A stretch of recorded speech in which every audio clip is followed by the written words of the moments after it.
Hi everyone, and welcome to yet another issue of Bag and Board. As I mentioned in the last issue, what I'm going to be focusing on in this particular issue is, as opposed to some of the more run-of-the-mill variants that I showed last time, this is going to be some of the rarer variants that I've picked up, kind of 1 in 50, more expensive ones, that kind of thing. I've also got a couple of back issues, which are kind of key issues, so I'm going to share those with you as well. But before I get onto the comics, I just want to quickly show you some of the magazines that I've been picking up over the last couple of weeks, which are all kind of either comic related or sci-fi, movie, all genre related. First off, we've got the new issue of Sci-Fi Now, which, as well as having a tribute to Leonard Nimoy, also features quite heavily the new Netflix Daredevil series, which, even though I've got Netflix, I've not actually watched any episodes yet, but from everything that I've read that people have put about it, it sounds absolutely brilliant. So I'm really looking forward to catching up with that, and that's got tons of information about it. Quite appropriately, this week, with the release of the Avengers Age of Ultron movie, this month's Total Film quite heavily features the film. In one of my previous issues, I did show you the cover of Empire magazine, the latest issue, which, no, I think it was the last issue actually before the current one, which heavily featured Age of Ultron. Again, this has got quite a lot, and also it's got the summer blockbuster preview as well, Jurassic Park, Terminator, all that kind of thing. Also picked up the latest issue of The Dark Side, which you will have seen me show before if you have watched quite a few of my videos. This came out last week, and I would say this is Britain's best horror magazine. If you're interested in anything to do with horror, whether it's reviews of movies or videos, DVDs, or more in-depth articles, this is really, really good read. Another magazine that I read from cover to cover is The Walking Dead, because I'm a massive fan of anything Walking Dead, comics, TV programmes, whatever. This is a really, really good read. This is only released every couple of months, I think. But like I said, I read the whole lot. It's really good. Some very, very good articles. And this one is featuring the women of The Walking Dead, which should be interesting. Now, a magazine that I pick up every now and again because it's an American magazine and it's not widely available in the UK, but there is a website that specialises in magazines from all over the world. So every Wednesday when the new issue's out, I just have a look because they do cover scans of the issues. And if there's something on there that I think looks interesting, I will pick up that week's copy. And that was the case last week, and it's Entertainment Weekly. And this again has got a huge feature on Avengers Age of Ultron.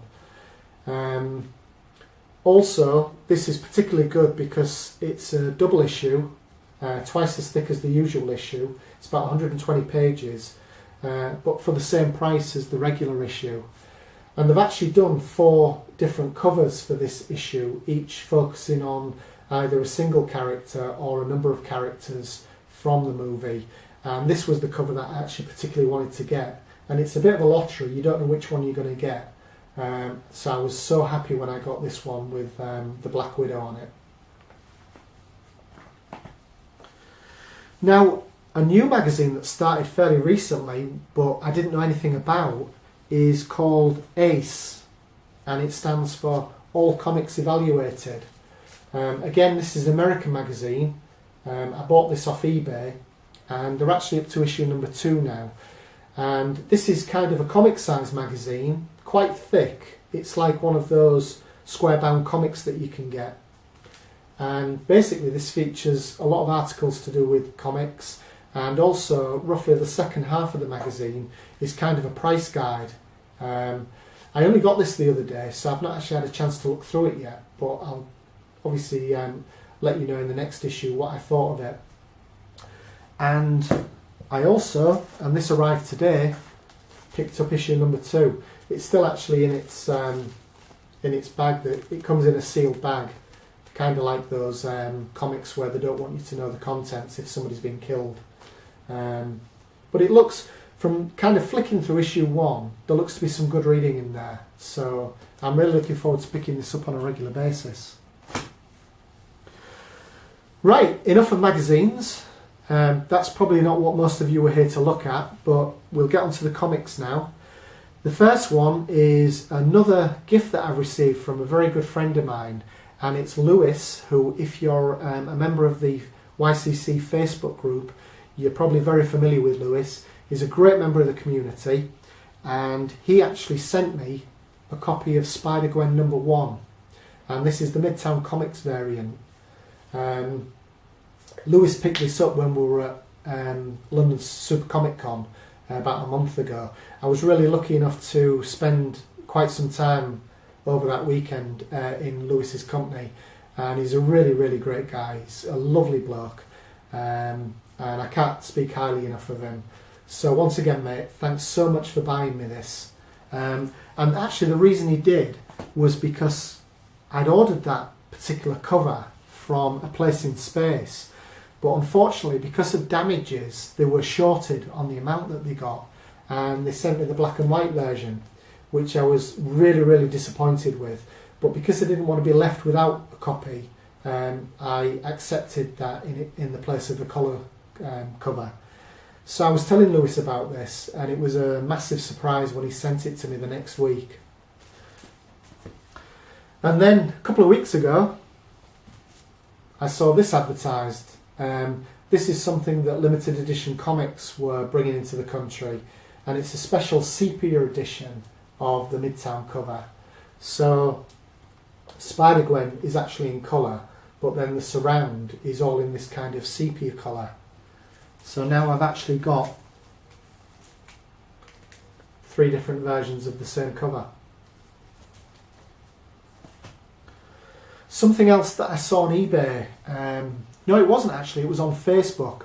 Somebody who's involved with a comic shop called One Step Beyond, which is based in North Yorkshire, advertised that they had a couple of spare copies of Savage Wolverine #6, which is the J. Scott Campbell cover, and they were selling these. I think they were for about £8, which was a really, really good price, because I'd looked at picking up a copy of this quite a while ago, and the prices were quite high. It was more around about the £15 mark. So luckily I saw this when it was first posted, got straight in touch with the guy and managed to pick up a copy of that, so I was real happy about it. Something I did pick up from eBay was Superman #38, and this is a 1 in 50 variant. I don't normally pick up Superman.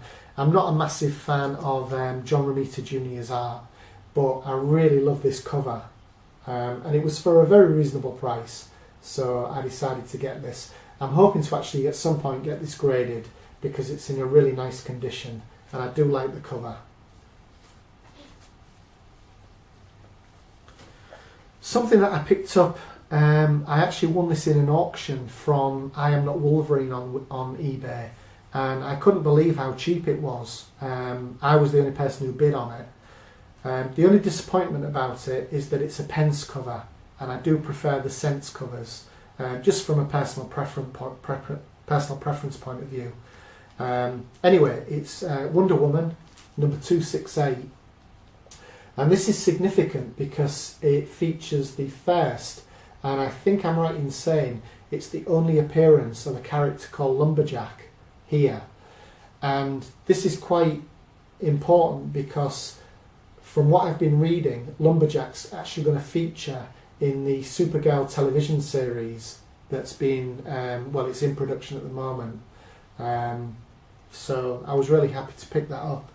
And while I did, I also picked up from the same seller a copy of issue number 308 of Wonder Woman. This is only because there's no significance to it, but I am gradually picking up individual copies of volume 1 of Wonder Woman, and I just really, really like this cover, so I thought I might as well get it while I was picking up something else. Another eBay win, and I think this was from I Am Not Wolverine as well, and I was the only bidder on this, and it's Batman #332.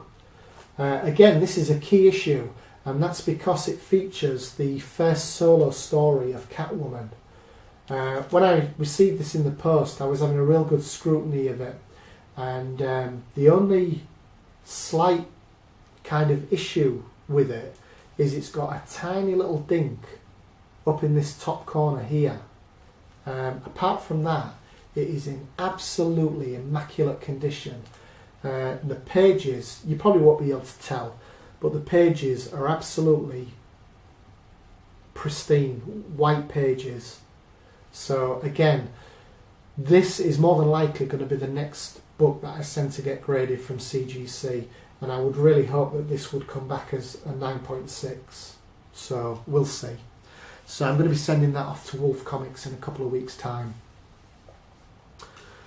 Right, one book that you will have seen me show before if you are a regular viewer would be this copy of Wolverine #1 from the Frank Miller Limited series that I picked up quite a few months ago. Well, recently I managed to get issue #3